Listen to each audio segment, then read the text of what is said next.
Assalamualaikum warahmatullahi wabarakatuh. Perkenalkan, saya Nurul Ulfa Ismawati, mahasiswa pertukaran di Universitas Tadulako. Langsung saja, saya akan menjelaskan tentang ranah kognitif, afektif, dan psikomotorik.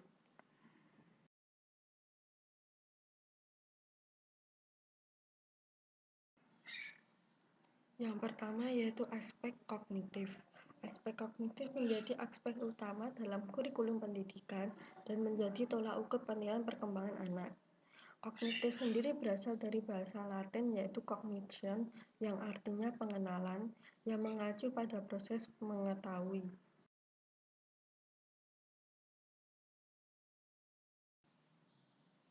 Dengan kata lain, aspek kognitif berkaitan dengan nalar atau proses berpikir, yaitu kemampuan dan aktivitas otak untuk mengembangkan kemampuan rasional.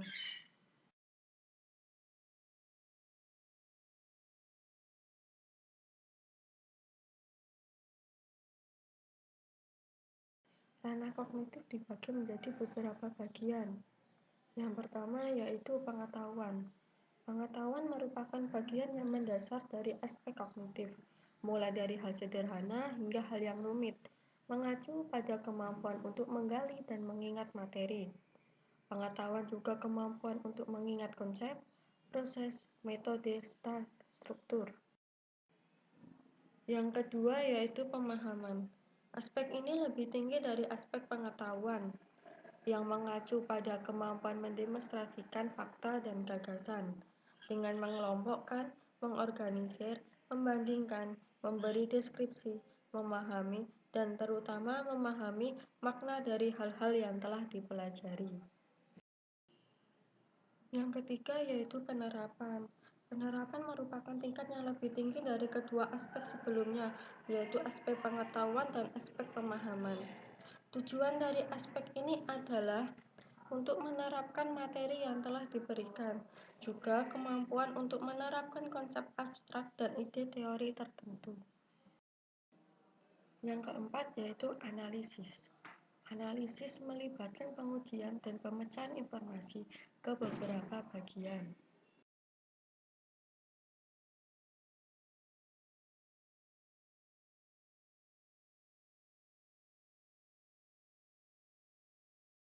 Nah, inilah contoh dari aspek kognitif. Aspek kognitif pada umumnya di tingkat rendah yaitu meliputi pengetahuan, pemahaman, dan sedikit penerapan. Dan untuk yang tingkat tinggi yaitu analisis, sintesis, dan evaluasi. Apabila semua tingkat kognitif diterapkan, maka hasil pendidikan akan lebih baik. Pengukuran hasil belajar ranah kognitif dilakukan melalui tes tertulis. Bentuk tes tertulis dari kognitif sendiri yaitu yang pertama tes atau pertanyaan lisan di kelas, yang kedua pilihan ganda, yang ketiga uraian objektif, yang keempat uraian non-objektif, yang kelima jawaban atau uraian singkat, yang keenam menjodohkan, yang kelima portofolio, dan yang terakhir yaitu performan. Contoh dari kognitif sendiri yaitu siswa dibina kompetensinya menyangkut kemampuan membuat jaring-jaring balok.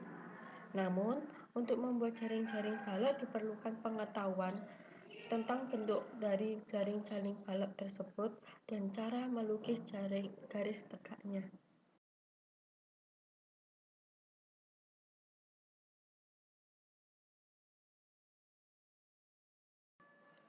Ranah yang kedua yaitu ranah afektif. Ranah yang berkaitan berdasarkan segala sesuatu yang berkaitan dengan emosi, meliputi penghargaan, nilai, perasaan, semangat, minat, dan sikap terhadap suatu hal.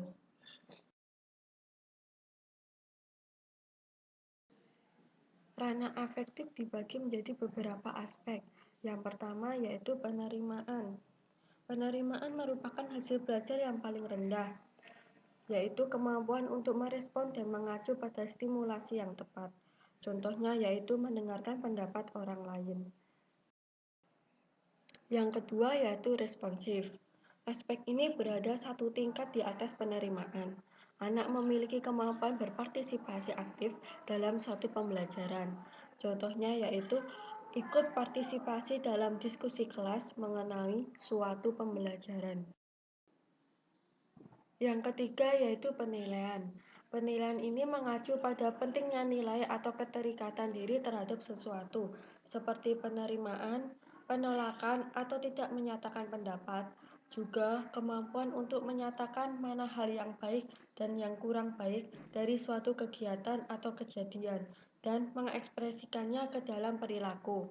Contohnya yaitu mengusulkan kegiatan kelompok untuk satu materi pembelajaran. Yang keempat yaitu organisasi. Tujuan dari aspek organisasi ini yaitu penyatuan sikap, nilai yang berbeda membuat anak lebih konsisten. Yang kelima yaitu karakterisasi.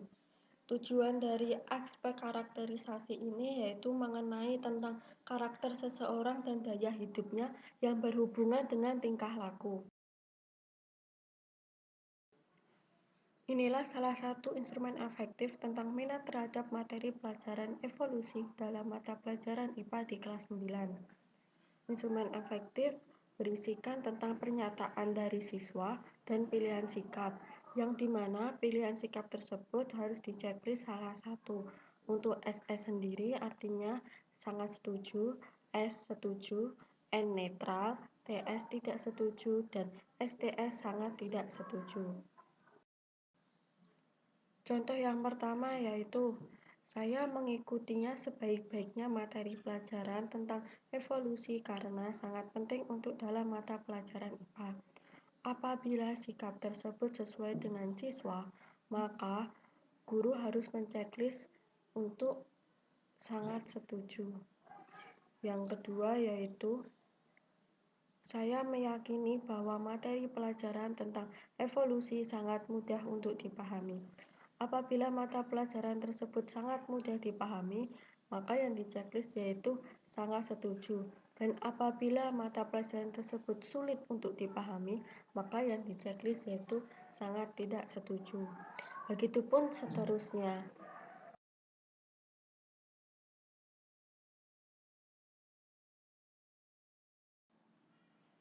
Yang ketiga yaitu ranah psikomotorik. Ranah ini berkaitan dengan keterampilan atau skill atau kemampuan bertindak setelah seseorang menerima pengalaman belajar tertentu. Aspek ini juga meliputi perilaku gerakan dan koordinasi jasmani, keterampilan motorik, dan kemampuan fisik seseorang.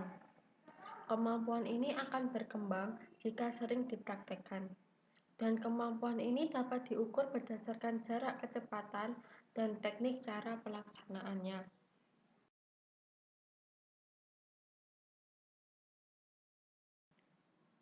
Aspek psikomotorik dibagi menjadi beberapa bagian, mulai dari yang terendah ke yang tertinggi. Contohnya yang pertama yaitu peniruan. Anak bisa mengartikan rangsangan atau sensor menjadi suatu gerakan motorik. Anak juga dapat mengamati suatu gerakan, kemudian mulai melakukan respon dengan yang diamati berupa gerakan meniru. Bentuk peniruan belum spesifik dan tidak sempurna.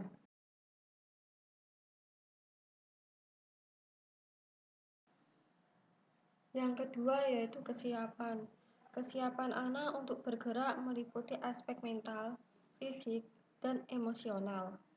Pada tingkatan ini, anak menampilkan sesuatu hal menurut petunjuk yang diberikan dan tidak hanya meniru. Anak juga menampilkan gerakan pilihan yang dikuasainya melalui proses latihan dan menentukannya respon dan hancurkan responnya terhadap situasi tertentu.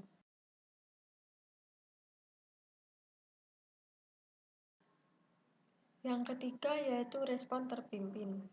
Tahap awal dalam proses pembelajaran gerakan kompleks yang meliputi imitasi, juga proses gerakan percobaan.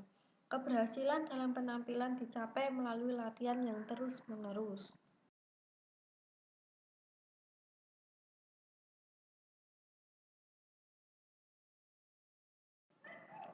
Yang keempat yaitu mekanisme. Suatu kebiasaan dan gerakan bisa dilakukan dengan keyakinan serta ketepatan tertentu. Mekanisme ini merupakan tahap menengah dalam mempelajari suatu kemampuan yang kompleks.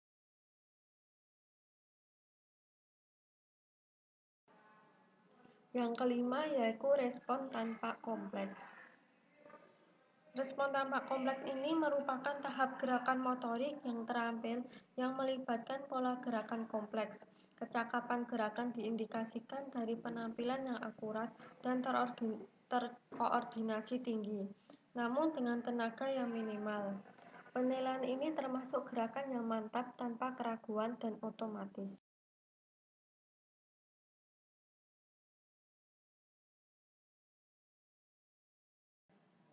Yang keenam yaitu adaptasi. Adaptasi merupakan penguasaan motorik anak sudah dapat memodifikasi dan menyesuaikan keterampilannya hingga dapat berkembang dalam situasi yang berbeda.